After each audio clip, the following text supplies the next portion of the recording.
अस्सलामुअलैकुम रहमतुल्लाहि व बरकातहू। दोस्तों कैसे हैं आप लोग। उम्मीद करते हैं कि आप लोग हम लोग ठीक ठाक होंगे, खैरियत से होंगे। दोस्तों आज की वीडियो में हम कुवैत की कुछ बड़ी और इम्पोर्टेंट जो अपडेट आ रही है वो आप लोगों के साथ शेयर करने वाले हैं। अगर आप कुवैत में रहते हैं, कुवैत के हालात वाक़यात से बाखबर रहना चाहते हैं तो इस वीडियो को आप शुरू से लेकर आखिर तक जरूर देखें, क्योंकि ये वीडियो आप लोगों के लिए काफ़ी ज़्यादा बड़ी और इम्पोर्टेंट होने वाली है।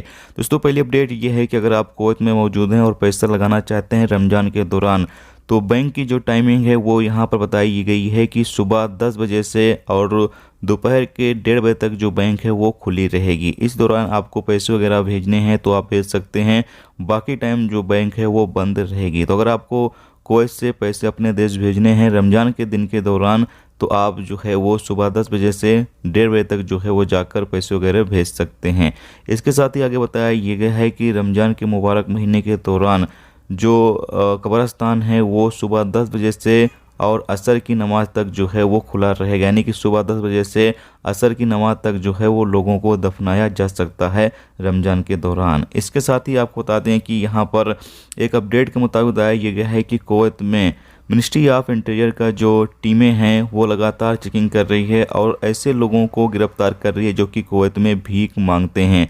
पिछले एक हफ्ते के अंदर अलग अलग देशों के 21 लोगों को जो है वो गिरफ्तार किया गया है, जबकि कल की तारीख में 6 लोगों को और गिरफ्तार किया गया है। यहाँ पर कुवैत MOI की तरफ से जो है एक नंबर दिया गया है 112। बताया यह गया है कि कोई भी कुवैती नागरिक या फिर गैर मुल्की किसी को भी भीख मांगते हुए देखता है तो आप 112 पर जो है वो कॉल करके इसकी शिकायत कर सकते हैं। जी तो कुवैत के अंदर भीख मांगना गैर कानूनी है। अगर आप भीख मांगते हुए पकड़े जाते हैं तो आपके खिलाफ जो भी कानूनी कार्रवाई है वो की जाएगी।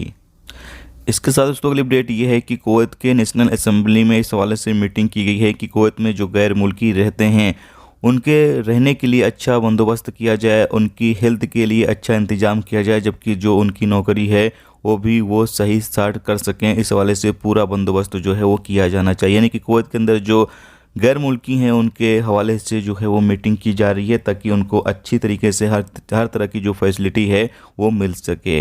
इसके साथ ही अगली अपडेट ये है कि आपको बता दें कि कुवैत में जो खादिम लोग हैं उनकी ज़रूरत काफ़ी ज़्यादा पड़ गई है, क्योंकि रमज़ान के दौरान खादिम का काम काफ़ी ज़्यादा बढ़ जाता है। और यहाँ बताया यह गया है कि खादिम के जो लोग हैं उनकी ज़रूरत कुवैत में काफ़ी ज़्यादा बढ़ चुकी है। जैसा कि आपको बताते हैं कि कुवैत में ही नहीं, ज़्यादातर गल्फ़ देशों में खादिम की जो ज़रूरत है वो काफ़ी ज़्यादा बढ़ जाती है। तो अब कुवैत में भी खादिम की ज़रूरत जो है वो काफ़ी ज़्यादा बढ़ चुकी है, क्योंकि कोरोना की वजह से काफ़ी ज़्यादा लोग जो है वो कुवैत से चले गए, जबकि नए वीज़े पर लोग उतना ज़्यादा नहीं आ सके। अब जब हालात नॉर्मल हो रहे हैं तो अब धीरे धीरे लोग जो है वो नए वीज़े पर कुवैत आ रहे हैं। तो ये थी तो आज की कुवैत की कुछ बड़ी और इंपॉर्टेंट अपडेट जो आप लोगों के साथ शेयर की गई। तो उम्मीद करता हूँ ये वीडियो आपको पसंद है वीडियो को लाइक और शेयर जरूर करें। चैनल पर नए हों चैनल को सब्सक्राइब कर लें, क्योंकि यहाँ पर आपको कुवैत के हवाले से जो भी ताज़ा तरीन अपडेट ताज़ा तरीन जानकारी होगी वो देखने को मिलती रहेगी। वीडियो देखने का बहुत बहुत शुक्रिया। अल्लाह हाफ़िज़।